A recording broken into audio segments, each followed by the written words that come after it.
6대เราสำหรับอาทิตย์แล้วเราก็ได้เรียนไปแล้วเนาะ5 มหาสมุทรกับ6 ทวีป 5대양 하게 되면 여기 5대양 중에 6대주부터 보겠습니다. 6대주. นะ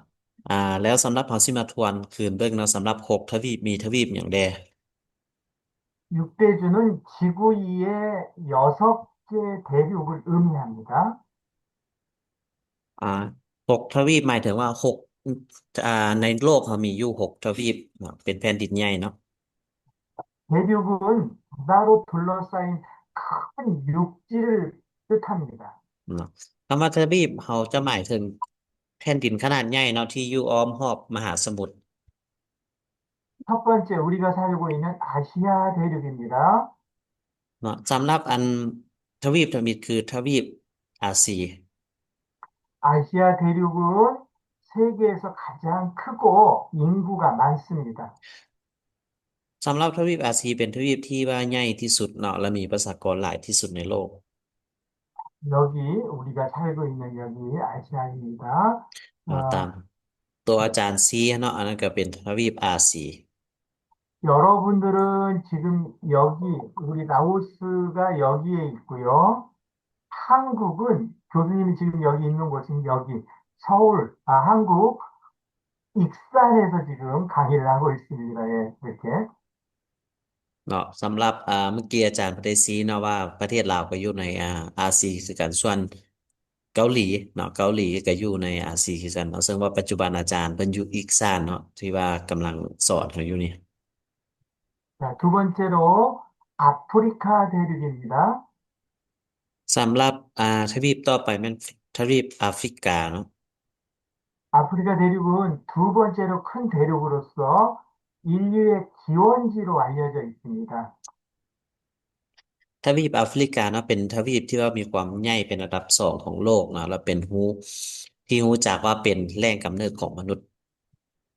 아프리카 대륙은 여기 이 부분이 아프리카 대륙에 해당됩니다. เนาะสำหรับตัวที่อาจารย์เพิ่นชี้เนาะตัวนั้นเป็นแอฟริกา 다음 유럽입니다. อ่าตัวต่อไปแม่นยุโรปเนาะทวีปยุโรป 유럽은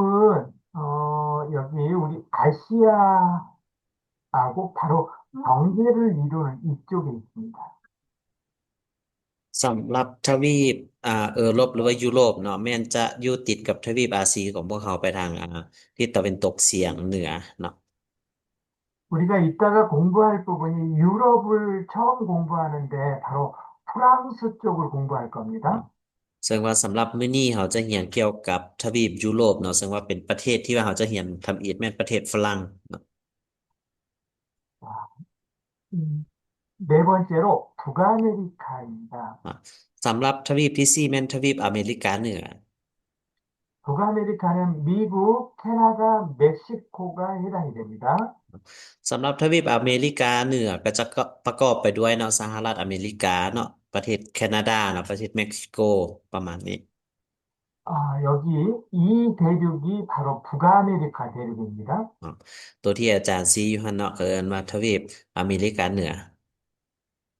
다음으로 남아메리카입니다. เนาะทวีปที่5แม่นทวีปอเมริกาใต้ 남아메리카는 아마존 안데스가 있는 브라질, 칠레, 아르헨티나 이쪽 나라가 해당이 됩니다. นะสำหรับทวีปอเมริกาใต้เนาะก็จะประกอบไปด้วยป่าอเมซอนเนาะภูเขาแอนเดสเนาะแล้วก็อาจจะมีประเทศบราซิลบอาร์เจนตินาต่างๆเนาะที่ว่าอยู่ในทวีปอเมริกาใต้ 자, 아까 여기 북아메리카는 미국, 캐나다, 멕시코가 해당이 되겠고요. 지금 말씀드린 남아메리카는 이쪽 밑에, 남쪽에 있는 사우스 아메리카라고 볼 수 있겠습니다. เนาะสำหรับตัวเมื่อกี้ที่เราได้เว้าไปว่าเป็นอเมริกาเหนือเนาะทวีปอเมริกาเหนือก็จะมีอเมริกามีแคนาดามีเม็กซิโกเนาะส่วนต่อลงมาทางภาคใต้เนาะก็จะเป็นอเมริกาใต้ก็จะมีพวกบราซิลเนาะและอาร์เจนตินาบ่ต่าง 남아메리카에서 제일 큰 나라는 브라질입니다. ๆเนาะซึ่งว่าประเทศที่ใหญ่ที่สุดอยู่ในทวีปอเมริกาใต้ก็แม่นประเทศบราซิลเนาะ 마지막으로 여섯 번째, 오세아니입니다. 오세아니아, เนาะ 오세아니아. สำหรับทวีปสุดท้ายแม่นทวีปโอเชียเนียเนาะ 호주, 뉴질랜드, 그다음에 태평양에 있는 섬들이 해당됩니다. ซึ่งว่าทวีปโอเชียนีเนาะเป็นประกอบด้วยมีประเทศออสเตรเลียเนาะมีประเทศนิวซีแลนด์แล้วก็หมู่เกาะต่างๆในแปซิฟิก 자, 우리 지난 시간에 공부했던 바로 여기 오스트레일리아, 호주지요. 그다음에 뉴질랜드, 이쪽이 바로 오세아니아주에 해당이 됩니다. เนาะสำหรับอยู่ทางใต้ที่สุดแล้วเนาะที่เราเห็นนะเนาะตรงนั้นก็จะเป็นทวีปโอเชียนีเนาะซึ่งว่าจะมีออสเตรเลียจะมีอ่าเมื่อกี้จะ 오스트레일리아, 뉴질랜드. กับนิวซีแลนด์เนาะออสเตรเลียนิวซีแลนด์ 예. 자, 그러면 우리 오늘부터 이제 프랑스에 대해서 공부를 할 건데요. เนาะ 지난 시간에 교수님이 숙제 내줬어요. 리포트. 프랑스 파리 관광 자원에 대해 알아보세요. 그랬어요. เนาะสำหรับอ่าอาทิตย์ที่ผ่านมาเนาะอาจารย์ได้ให้เวียกบ้านไปเนาะก็คือให้ไปซอกหาข้อมูลแหล่งท่องเที่ยวในปารีสของประเทศฝรั่งเนาะ 혹시 알아보셨습니까? นักเรียนเฮาได้ไปซอกเบิ่งได้แล้วบ่ 자, 다른 공부하느라 바빠서 못했을 줄 알고 오늘 공부 제대로 한번 해보겠습니다. เนาะบางเทื่อนักเรียนเราอาจจะอ่าเรียนอันอื่นแล้วยุ่งหลายอาจจะบ่มีเวลาไปสอบปเนาะฉะนั้นลองเบิ่งมื้อนี้เราลองมาตั้งใจเรียนนำกันเบิ่งเนาะซะเนาะ 자, 오늘은 프랑스하고 스위스 이렇게 두 나라에 대해서 공부하겠습니다. สำหรับมื้อนี้เนาะเราจะมาเรียนอันที่หนึ่งคือประเทศฝรั่งเนาะอันที่สองเป็นประเทศสวิตเซอร์แลนด์ 자, 프랑스의 개요, 프랑스의 역사와 지리, 지역별 관광 자원에 대해서 먼저 공부합니다. เนาะฉะนั้นเราจะไปเรียนประเทศฝรั่งก่อนเนาะภาพรวมของประเทศฝรั่งที่ตั้งภูมิศาสตร์ประวัติศาสตร์และก็แหล่งท่องเที่ยวในแต่ละท้องถิ่นของฝรั่งว่ามีไม่หยังเด 자, 여기 한번 보세요. 중요합니다. 여러분들이 알아야 될 아주 중요한 내용입니다. อ่าสำหรับตัวนี้ก็เป็นตัวที่ว่ามีความสำคัญเนาะสำหรับจุน้องเนาะเขาจะมาเรียนเบิ่งตัวนี้ก่อน 탑3 국가, 탑3 관광 국가, 국가 중에서도 여기는 투어리즘 거버먼트 관광 국가입니다. เนาะเขาจะมาเรียนเกี่ยวกับประเทศเนาะที่ว่าน่าท่องเที่ยวที่สุดในโลกเนาะ3 อันดับเนาะ 자, 우리 공부하면서 세계 국가가 몇 개국이라고 공부했습니까? 세계에서요. 네, 세계 어, 국가 수가 อ่าชั่วโมง 중간고사 시험에도 나왔었습니다. ชั่วโมงก่อนๆเขาได้เรียนไปแล้วเนาะว่าอยู่ในโลกเขามีจักประเทศเนาะนักเรียนชื่อได้บอกว่ามีจักประเทศเท่าใดจักประเทศ 깐만이 뭐라고 얘기했습니까? คำนี้เว้าหยัง 괜찮아요. 틀려도 괜찮아요. ผิดก็บ่เป็นหยังเนาะตอบมาเลยเท่าใดประเทศ 수줍어서 말을 못하는 것 같아요. 249개국이라고 얘기했습니다. เนาะทั้งเบิดมีอยู่249ประเทศเนาะ 기억하세요. 이거 잊어버리면 안 됩니다. วันนี้ต้องได้ชื่อไว้เลยเนาะห้ามลืมเด้ออันนี้เด้อ 자, 그 중에서 세계 1위, 넘버원, 세계에서 제일 많은 관광객을 유치하는 나라는 바로 넘버원 프랑스입니다. เนาะแต่ว่าในอยู่249ประเทศเนาะประเทศที่ว่าเป็นประเทศที่น่าท่องเที่ยวที่สุดในโลกก็แม่นประเทศฝรั่งเนาะ 자, 한 1년에, 언이어, 1년에 1억 명이 다녀갑니다. เนาะซึ่งว่าภายใน1 ปีเนาะมีนักท่องเที่ยวเข้ามาประเทศฝรั่งประมาณอยู่100 ล้านคน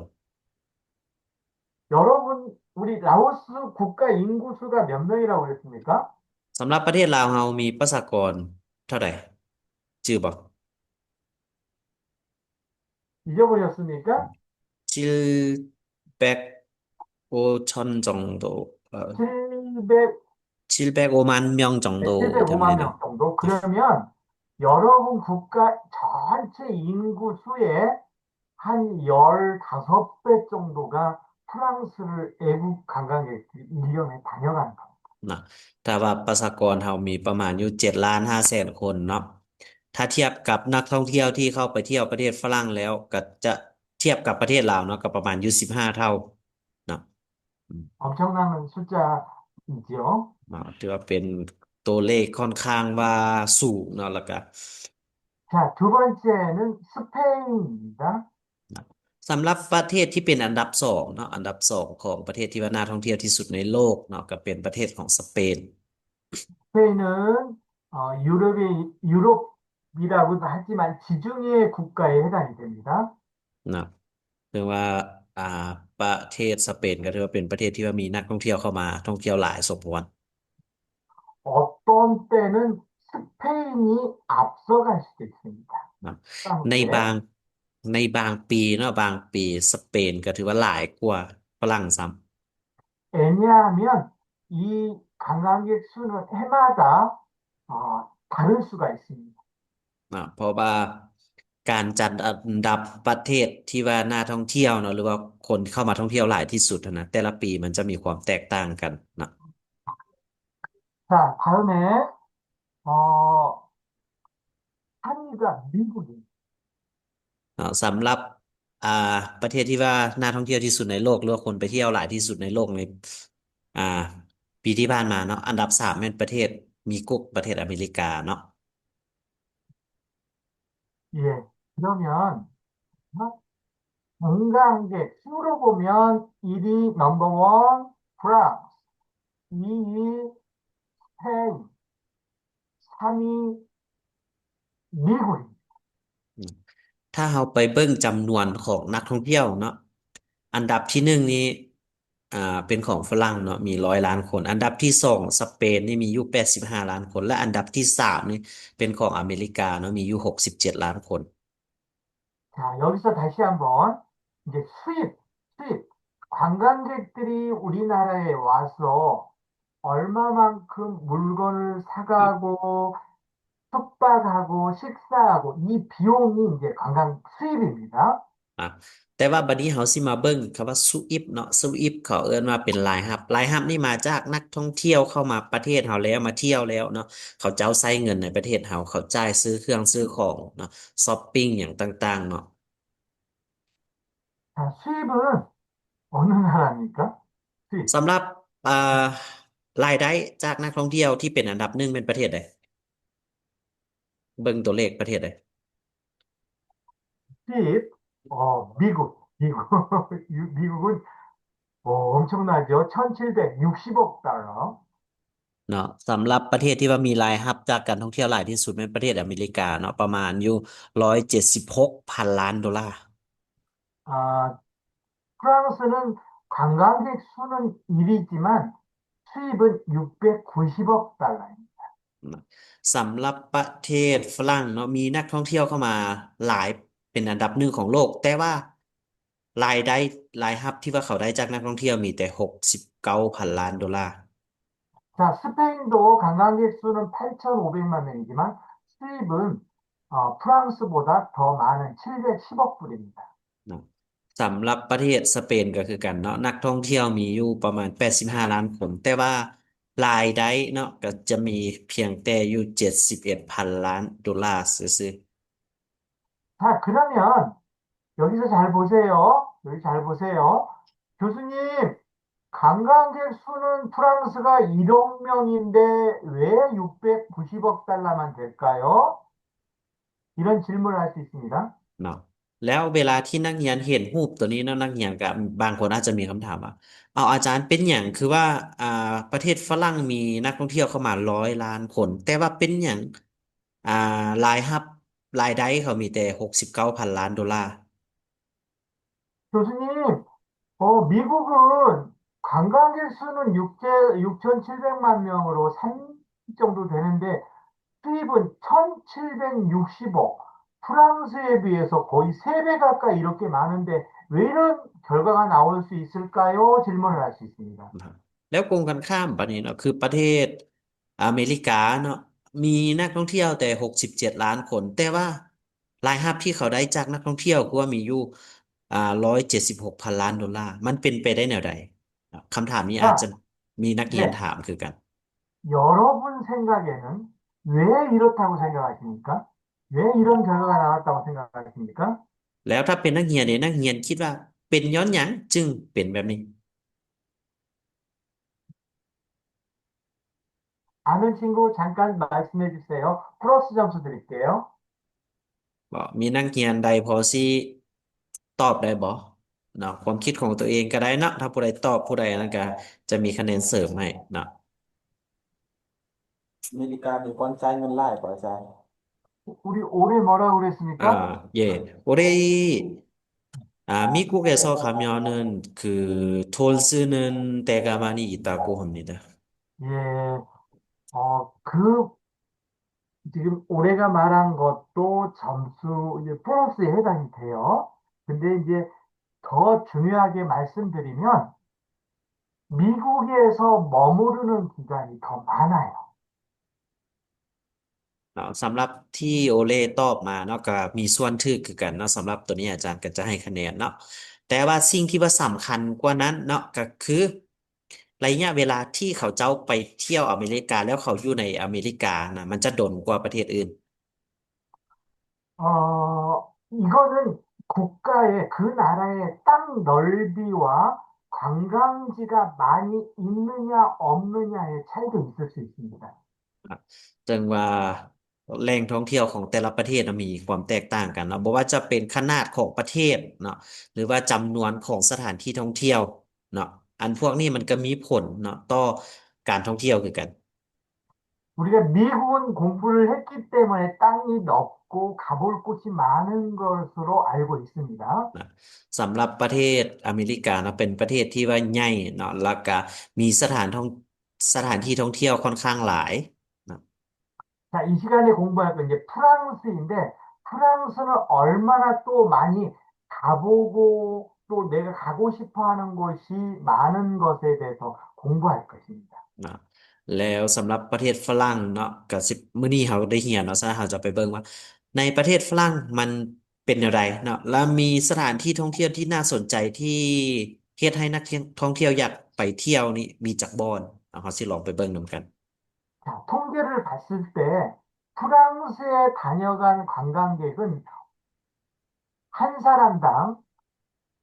2박 3일 정도 머무릅니다. 2박 3일.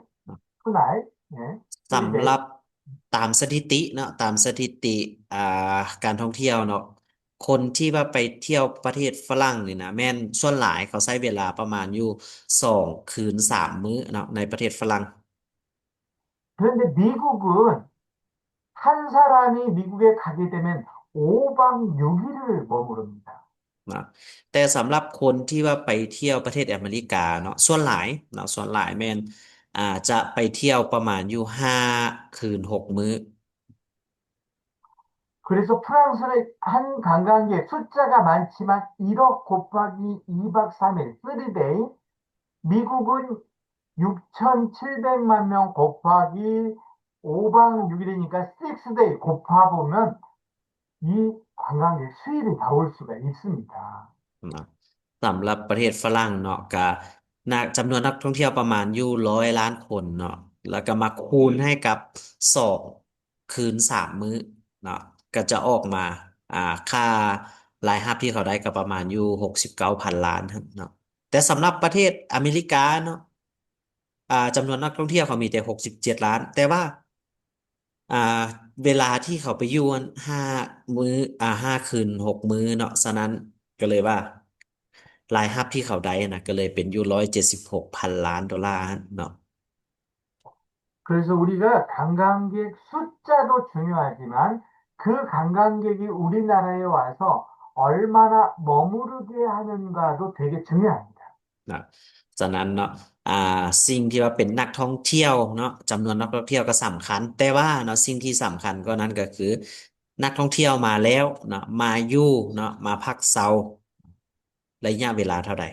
หลายส่ำใดตัวนั้นก็เป็นตัวสิ่งที่ว่าสำคัญและมีผลต่อรายรับคือกัน 자, 그럼 오늘은 프랑스에 대해서 공부하겠습니다. คันซั้นเนาะชั่วโมงนี้เราจะมาเรียนเกี่ยวกับประเทศฝรั่งเนาะ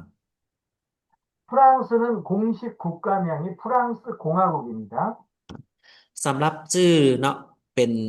ของประเทศเนาะแม่นสาธารณรัฐฝรั่ง 프랑스는 수도가 파리입니다. ส่วนเนาะของหลวงของฝรั่งแม่นปารีสเนาะปารีส 네, 인구가 6,655만 명 정도 됩니다. ประชากรมีอยู่ประมาณ66,550,000 คน 민족은 골족입니다.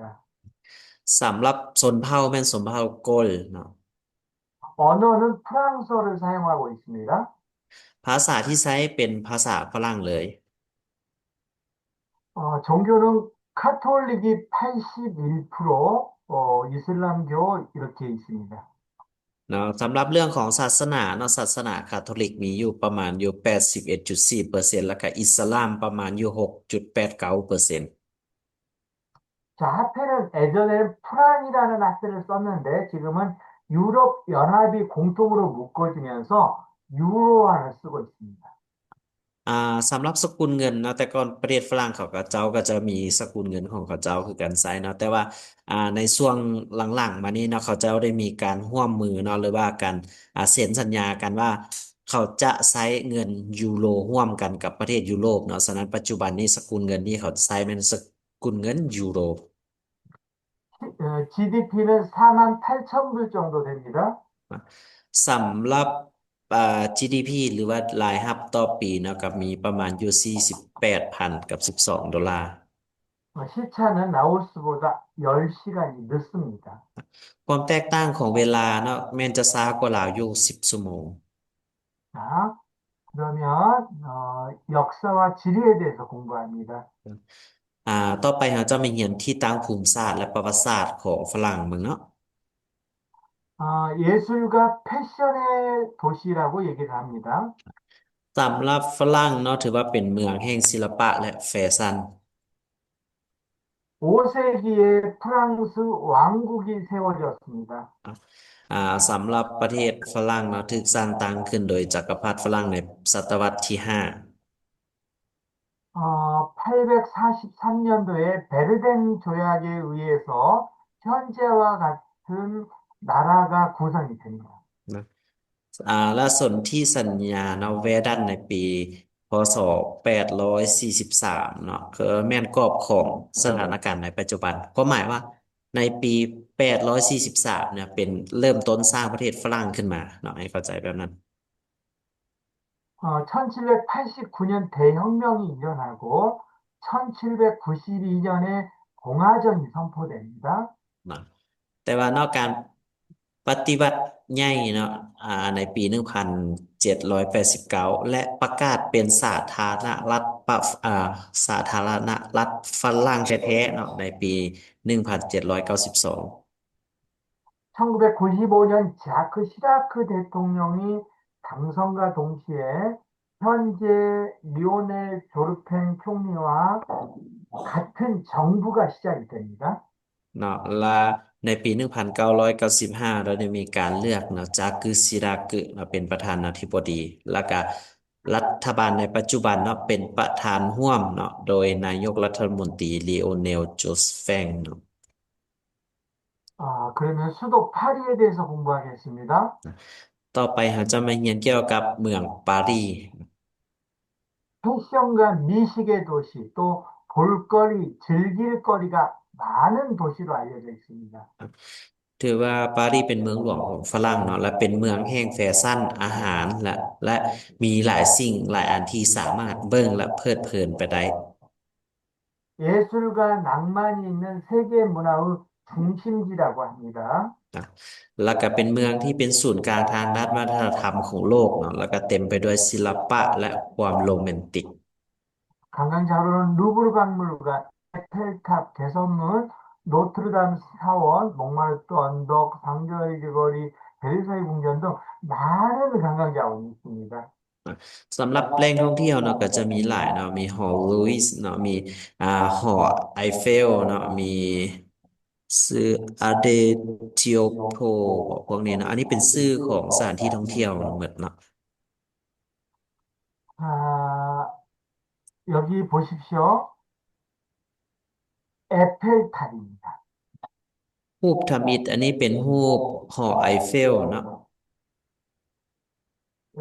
에펠탑은 에펠이라는 사람이 이 건물을 설계를 했기 때문에 그 사람 이름을 따서 에펠타워, 에펠탑이라고 얘기합니다. เนาะสำหรับหอไอเฟลนี่เนาะ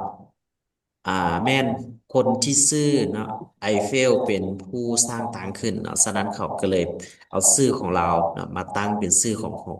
เนาะเพื่อเป็นที่ระลึกฉะนั้นก็เลยชื่อเป็นหอไอเฟล 다음은 루브르 박물관입니다. สำหรับตัวต่อมาเป็นหอพิพิธภัณฑ์เนาะลูบรึเนาะ 여러분들 혹시 이 레오나르 다빈치가 그린 그림 중에 모나리자라는 그림을 알고 있는 친구 있습니까? เนาะ 모나리자. อยู่อ่าสำหรับนักเรียนเฮานี่มีผู้ใดรู้ภาพของโมนาลิซาบ่ 예, 우리 몇 오늘 명은 알고 있습니다. 예, 예. 몇 명 알고 있고 그 그림이 바로 이 루브르 박물관에 소장이 되어 있습니다. อ่ะสำหรับรูปแต้มเนาะโมนาลิซานะก็ถือว่าชื่อเก็บรักษาไว้อยู่ในหอพิพิธภัณฑ์ลูบรึนี่เนาะ 그 그림 모조품, 이미테이션이 많이 있긴 한데 실제적인 실물의 그림을 보려면 이 루브르 박물관을 가야 됩니다. สำหรับรูปแต้มรูปถ่ายบ่รูปก๊อปปี้หยังต่างๆที่จริงจะมีอยู่หลายบ่นะสามารถเบิ่งได้แต่ถ้าจะไปเบิ่งรูปภาพตัวจริงรูปของแท้มันต้องได้ไปหอพิพิธภัณฑ์ตัวนี้ 자, 다음은 베르사유 궁전입니다. สำหรับรูปต่อไปเป็นพระราชวังแวร์ซายน์นะ 베르사유 궁전은 파리에서 1시간 정도 떨어져 있는 야외에 있는데 옛날에 왕이 살았던 궁전입니다. นะสำหรับพระราชวังแวร์ซายน์เนาะเป็นบ่อนที่ว่ากษัตริย์เนาะอาศัยอยู่ในสมัยก่อนนะซึ่งว่ามันจะออกห่างจากตัวเมืองปารีสไปประมาณ1 ชั่วโมง 우리 공부한 것 중에 매너 에티켓, 혹시 에티켓에 대해서 들어봤습니까? แล้วนักเรียนเคยได้ยินคำว่า air ticket บ่ 처음 들어봅니까? 처음인 것 같습니다. 매너 앤 에티켓은 이렇게 같이 봅니다. เนาะซึ่งคำว่า manner กับ etiquette นะเขาจะเป็นคำศัพท์สองคำศัพท์นะ 이 뜻은 상대방을 위해서 배려하고 또 상대방을 위해서 나의 행동을 좋게 보이기 위한 태도를 얘기를 합니다. นะสำหรับmanner etiquette เนาะในความหมายแม่นแปลว่าเป็นมารยาทเนาะในการเข้าสังคมเนาะเราจะต้องได้คิดฮอดผู้อื่นก่อนเนาะจึงกระทำสิ่งใดสิ่งหนึ่งในความหมาย 현대인들은 이 매너와 에티켓이 좋아야 젠틀맨이라고 얘기를 합니다. นะสำหรับคนในปัจจุบันนี้เนาะก็ต้องเป็นคนที่มีมารยาทคิดถึงผู้อื่นก่อนเนาะจึงสามารถเป็นสุภาพบุรุษจึงสามารถเป็นสุภาพสตรีได้ 자, 에티켓이라는 단어가 어느 나라 말 같습니까? etiquette เป็นภาษาของประเทศใดนักเรียนรู้บ่ 지금 우리가 지금 공부를 어느 나라도 하고 있습니까? ปัจจุบันนี้เราเรียนเกี่ยวกับประเทศใด 프랑스입니다. 네, 프랑스 말입니다. 프랑스 ฉะนั้น 말입니다. etiquette ก็จะเป็นภาษาของฝรั่งเนาะ 에티켓은 베르사유의 궁전에서 나온 말입니다. สำหรับ etiquette นะเป็นภาษาฝรั่งและเป็นคำเว้าที่เกิดขึ้นมาจากพระราชวังแวร์ซายน์ตัวนี้เนาะ 자, 어떤 뜻인지 설명드리겠습니다. 이 자, 베르사유 궁전은 엄청 넓은 뜰이 있습니다. สำหรับคำว่า etiquette นะบัดนี้ etiquette นี่แม่นจะมีความหมายว่าเนาะเพราะว่าอยู่ในพระราชวังนี่มีขนาดที่ว่ากว้าง 사람들이 이렇게 여기 잔디밭에 들어가고 또 예쁜 꽃이 있는데 이런 꽃을 막 꺾고 그랬습니다. นะแล้วอยู่ในพระราชวังนี่เนาะเขาจะเขาปลูกหญ้าก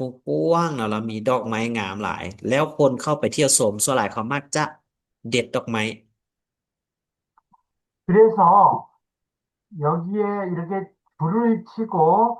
잔디밭에 들어가지 마시오. 꽃을 꺾지 마시오 하고 여기에 이렇게 써놨습니다. ตอนนั้นเนาะเขาก็เลยมีเขียนป้ายติดไว้เนาะว่าห้ามเข้าไปเหยียบหญ้าห้ามเด็ดดอกไม้เนาะใส่ตามสถานที่ต่างๆของพระราชวัง 근데 그게 어떤 뜻으로 이렇게 다시 번역이 되냐면 상대방, 다른 사람에게 피해를 주지 마세요. 상대방에게 마음의 아픔을 주지 마세요.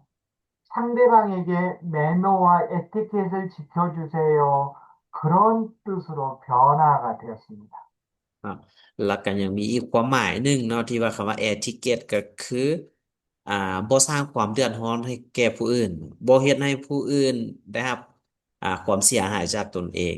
นะฉะนั้นคำว่า manner etiquette ก็จะเป็นอันที่หนึ่งแม่นต้องมีมารยาทอันที่สองก็คือบ่สร้างความเดือดร้อนให้แก่ผู้อื่น 왜 그러겠습니까? 잔디밭에 들어가면 잔디가 죽고요. 또 꽃을 꺾으면 또 다른 사람들이 또 계속 꽃을 볼 수가 없게 되겠죠. เนาะส่วนคำว่า etiquette เนาะแล้วความหมายว่าสร้างความเดือดร้อนให้แก่ผู้อื่นนะความหมายว่า ถ้าสมมุติว่าเราบ่ฟังข้อที่ว่าเขาเขียนไว้เนาะว่าห้ามเหยียบนะเราเข้าไปเหยียบหญ้าตายเนาะต่อมาถ้าสมมุติดอกไม้เราไปเด็ดผู้อื่นมาผู้อื่นก็บ่เห็นดอกไม้งามนะอันนั้นเป็นการสร้างความเดือดร้อนให้แก่ผู้อื่น 그거는 자기만을 위한 일이에요. 그래서 남을 위한 배려, 남에게 피해를 주지 않는 행동, 이런 것들이 바로 에티켓이라고 보시면 되겠습니다. เนาะฉะนั้นคำว่า etiquette เนาะหมายถึงว่าบ่สร้างความเดือดร้อนให้ผู้อื่นบ่เห็นแก่ตัวเนาะต้องเขาเอิ้นว่าให้เกียรติผู้อื่นเนาะ 자, 다음은 리옹입니다. สำหรับเมืองต่อไปเนาะจะเป็นเมืองลียงเนาะ 프랑스 세 번째 큰 도시입니다. ซึ่งว่าเป็นเมืองที่ว่าเป็นใหญ่เป็นอันดับ3ของฝรั่ง 유네스코 세계 문화유산으로 등재된 도시입니다. นอกจากนั้นเนาะองค์การยูเนสโกก็ได้ขึ้นเมืองนี้ให้เป็นเมืองมรดกโลก 자, 우리 라오스에도 시 전체가 세계 문화유산으로 등재된 도시가 있습니다. 어디입니까? สำหรับประเทศลาวก็คือกันเนาะประเทศลาวก็มีเมืองที่ว่าได้ถูกขึ้นเป็นเมืองมรดกโลกคือกันนักเรียนรู้บ่ว่าเป็นเมืองใดหลวงพระบางอิราโกฮัม 네, 맞습니다. 루앙프라방이 우리 세계 문화유산으로 등재된 도시입니다. 자, 리옹은 프랑스 동부 중심에 위치한 아름다운 도시입니다. แม่นละเนาะเมืองหลวงพระบางก็เรียกว่าเป็นเมืองมรดกโลกเนาะต่อมาเมืองลียงนี่นะก็เป็นเมืองที่ว่าสวยงามที่ว่าตั้งอยู่ทางภาคกลางเนาะค่อนไปทางตะวันออกของประเทศฝรั่ง 또 프랑스 미식, 먹는 음식의 수도로 불리워져 있습니다. แล้วเราก็สามารถเว้าได้ว่าเนาะเป็นนครหลวงของเป็นนครหลวงเกี่ยวกับอาหารเนาะของประเทศฝรั่ง 자, 그러면 우리가 세계 많은 음식, 우리 라오스 음식도 고급 요리가 많이 있고 좋은 음식이 많이 있는데 세계에서 제일 평균적으로 비싼 요리로 팔리고 있는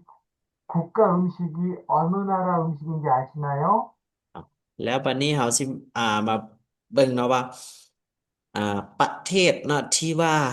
เขาว่าแต่งอาหารเนาะขึ้นมาให้มันเป็นแบบอ่าในระดับสูงว่าซั่นซะเนาะเป็นอ่ามีราคาแพงเนาะประแล้วเนาะพวกน้องฮู้บอกว่าประเทศที่ขายอาหารแพงเนาะและมีระดับที่สุดในโลกแม่นประเทศใด 프랑스? 네, 프랑스입니다. 지금 우리 공부하고 있지 않습니까? 불란서 음식이 제일 비쌉니다. เนาะแม่นแล้วเนาะประเทศฝรั่งเนาะประเทศฝรั่งเป็นประเทศที่ว่าแต่งอาหารปรุงอาหารออกมาแล้วเนาะได้ขายในราคาที่แพงที่สุดในโลกเนาะมีระดับที่สุดในโลก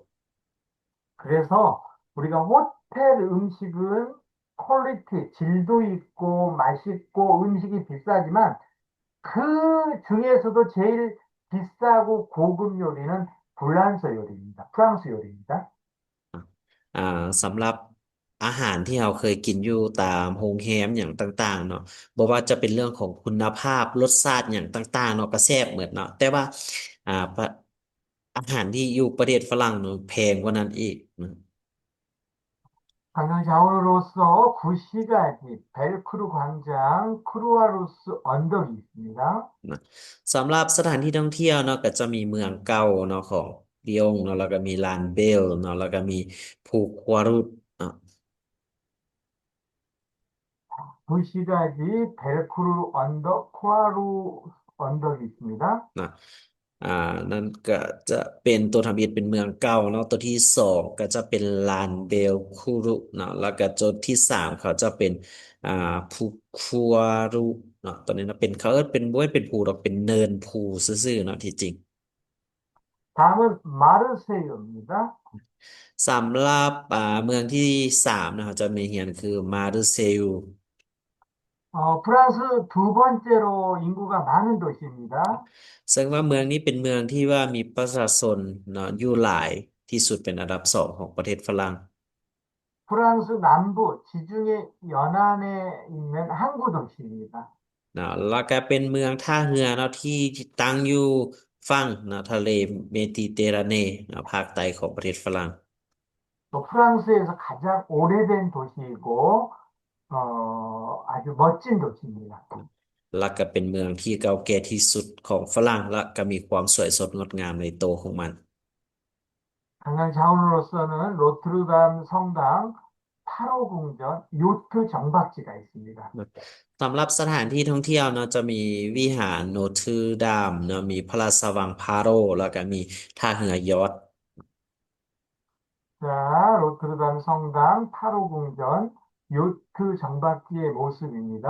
นะรูปทำอิฐก็จะเป็นวิหารเนาะโนทรดามเนาะแล้วก็จะมีตัวที่สองก็จะเป็นพระราชวังฟาโรห์เนาะแล้วก็ตัวที่สามจะเป็นท่าเรือยอชต์เนาะ 다음 보르도입니다. ส่วนเมืองที่สี่เนาะเมืองโบโรโดเนาะ 보르도 프랑스 제1의 포도주 집산지입니다. นะ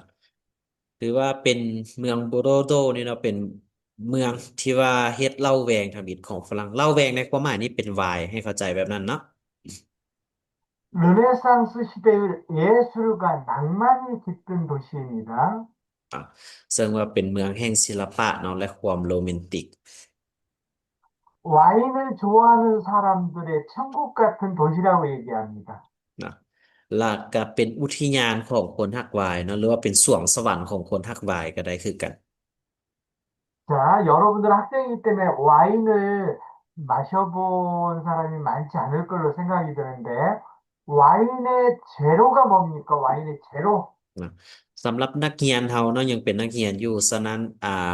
ก็จะมีน้อยคนเนาะที่ว่าเคยดื่มไวน์เนาะแต่ว่าอาจารย์สิถามคำถามหนึงก็คือไวน์เฮ็ดมาจากหยังล่ะ 포도? 네, 맞습니다. 여기 포도주라고 나와 있는데, 포도가 와인의 지도입니다. แม่นแล้วเนาะคำว่าไวน์นี่เนาะแม่นมาเฮ็ดมาจากหมากองุ่นเนาะคือเขาเขียนอยู่ถึงโพโดจูเนาะเหล้าแหวงเหล้าหมากองุ่นเนาะที่จริงแต่ว่าเขาเปลี่ยนชื่อเป็นไวน์ 최근에는 스페인, 또 미국, 캐나다 이런 국가들이 와인을 많이 생산을 하고 있는데 그래도 세계 1위 와인 국가는 프랑스입니다. นะสำหรับในปัจจุบันเนาะประเทศอเมริกาประเทศแคนาดาบ่สเปนเนาะก็ถือว่าเป็นอ่าประเทศที่ว่าสร้างไวน์หรือว่าผลิตไวน์ขึ้นมาเป็นอันดับต้นๆของโลกเนาะแต่เว้าเรื่องของคุณภาพแล้วเนาะไวน์ที่มาจากประเทศฝรั่งถือว่าเป็นสิ่งที่ว่าดีที่สุดในโลก 와인 중에서도 프랑스 와인 중에서도 이 보르도 지역에서 나는 와인이 최고입니다. แล้วในยุคประเทศฝรั่งคือกันเนาะในประเทศฝรั่งคือกันไวน์นี่ดีแล้วแต่ว่าไวน์ที่ดีที่สุดในประเทศฝรั่งก็ต้องมาจากเมืองบูโรโดตัวนี้อีกเนาะ 와이너리 투어는 이 포도밭을 관광을 하고 여기에서 생산된 와인을 이렇게 마시고 이렇게 투어하는 코스가 되겠습니다. นะสำหรับรูปทมิตเนาะก็เป็นรูปสำหรับทัวร์เนาะเกี่ยวกับบ่อนผลิตไวน์ความหมายว่าไปเลาะชมเบิ่งสวนหมากองุ่นเนาะแล้วก็ไปเบิ่งกรรมวิธีการผลิตไวน์เนาะหลังจากนั้นก็ไปลองชิมไวน์ที่เขาผลิตเบิ่งตัวจริงอยู่ในสวนในไร่เขาเลย 보르도 와인 박물관이 있습니다. แล้วก็ต่อมาก็จะเป็นหอพิพิธภัณฑ์ไวน์เนาะบูโรโด 피에르 다리입니다. ส่วนต่อไปเป็นขัวเนาะพิเรรึเนาะ 자, 다음은 깐느입니다. สำหรับเมืองต่อไปเนาะเมืองคันนึเนาะ 깐느는 국제 영화제가 열리는 국제적인 도시이고 칸 영화제라고 알려져 있습니다. นะซึ่งว่าเมืองคันนึเนาะเป็นเมืองจัดงานบุญฮูปเงาสากลเนาะซึ่งว่าเขาจะใช้ว่างานบุญฮูปเงาคัน 자, 따뜻한 기후와 아름다운 풍경이 특징입니다. สำหรับสภาพอากาศเนาะมีความอบอุ่นและภูมิสันฐานที่ว่ามีความสวยสดงดงาม 사진과 영상에서 보는 환상적인 바닷길 또 하얀 건물들이 아름답습니다. นอกจากนั้นเนาะก็มีทางเนาะที่ว่าขี่รถไปตามแคมทะเลได้เนาะซึ่งว่ามีความน่าหัศจรรย์เนาะคือกับรูปแต้มเลยแล้วก็มีวิดีโอแล้วก็ตึกอาคารที่สวยสดงดงาม 관광 자원으로 깐느 거리, 해적목마, 올드타운이 있습니다. สำหรับแหล่งท่องเที่ยวเนาะก็จะมีถนนคันนึเนาะมีม้าหมุนแล้วก็มีเมืองเก่า 자, 깐느 거리, 해전목마, 또 올드타운 거리입니다. อ่ะสำหรับตัวทบิตเนาะก็จะเป็นถนนคันนึเนาะตัวที่สองก็จะเป็นเกี่ยวกับม้าหมุนเนาะอ่าตัวที่สามแมนเป็นเมืองเก่าเนาะ 자, 니스입니다. ต่อมาเนาะเป็นเมืองนิสเนาะแต่อาจารย์เขียนไว้ให้มันเป็นไนซ์เนาะอาจจะอันนั้นกัน 자, 프랑스 남동부에 위치한 유럽 제1의 휴양지입니다. เนาะซึ่งว่าเมืองนี้เป็นเมืองรีสอร์ทเนาะแห่งทมิตของยุโรปเนาะซึ่งว่าตั้งอยู่ทางภาคตะวันออกเฉียงใต้ของประเทศฝรั่ง 프랑스인이 노인이 되어서 살고 싶어 하는 도시 1위에 해당이 됩니다. แล้วก็เป็นเมืองอันดับที่หนึ่งเนาะในประเทศฝรั่งที่ว่าคนอยากมาอาศัยหลังจากที่เขาอ่ากินเบียร์บำนาญแล้ว 꽃, 향수, 올리브유가 주산물입니다. เนาะแล้วก็เป็นเมืองแห้งดอกไม้เนาะมีน้ำหอมแล้วก็น้ำมันมะกอก 자, 관광 자원으로서는 프롬나드대 장글의 마세나 광장, 샤갈 미술관이 있습니다. เนาะสำหรับสถานที่ท่องเที่ยวเนาะก็จะมีเนาะคุโรมนาตึจางเครตัวนี้ก็อยู่ติดทะเลเนาะตัวต่อมามาเซนากวางจางตัวนี้แม่นเกิดลานมาเซนาเนาะต่อมาก็จะเป็นหอวางแสดงศิลปะเนาะซากาเนาะ 자, 또 보시고요. 다음은 모나코입니다. สำหรับเมืองต่อไปเป็นเมืองโมนาโค 모나코는 프랑스하고는 다른 나라지만 바로 옆에 있기 때문에 제가 설명을 드리겠습니다. เนาะที่จริงแล้วเมืองโมนาโคเนาะจะเป็นเมืองน้อยๆเนาะที่ติดอยู่ฝรั่งเนาะซึ่งว่าอันนี้เขาจะมาอธิบายเบิ่งเนาะ 모나코는 독립된 국가로 바티칸 시티 공화국에 이어서 세계에서 두 번째로 이렇게 작은 나라에 해당이 됩니다. ที่จริงแล้วโมนาโคนี่เขาเอิ้นว่าเป็นประเทศหนึ่งเนาะที่จริงเนาะเป็นประเทศที่ติดกับฝรั่งเลยแต่ว่าเป็นประเทศที่น้อยที่สุดเป็นอันดับสองของโลกเนาะถัดจากสาธารณรัฐวาติกันเนาะ 자, 그러면 모나코는 세계에서 두 번째 작은 나라입니다. 세계에서 제일 작은 나라, 첫 번째 어느 나라입니까? เนาะสำหรับโมนาโคเนาะเป็นประเทศน้อยที่สุดเป็นอันดับสองของโลกแล้วประเทศที่น้อยที่สุดในโลกเป็นประเทศใดฮะโอเดอี 이쪽에 나와 คือ 있습니다. วาติกัน 네, คงฮัวกุกกับพวกนี้ 바티칸 นะ 공화국입니다. 이 네. 바티칸 공화국은 어디 나라 옆에 있습니까? 어느 나라에 있습니까? ฉะนั้นสาธารณรัฐวาติกันนี่อยู่ติดกับประเทศใดฮู้บ่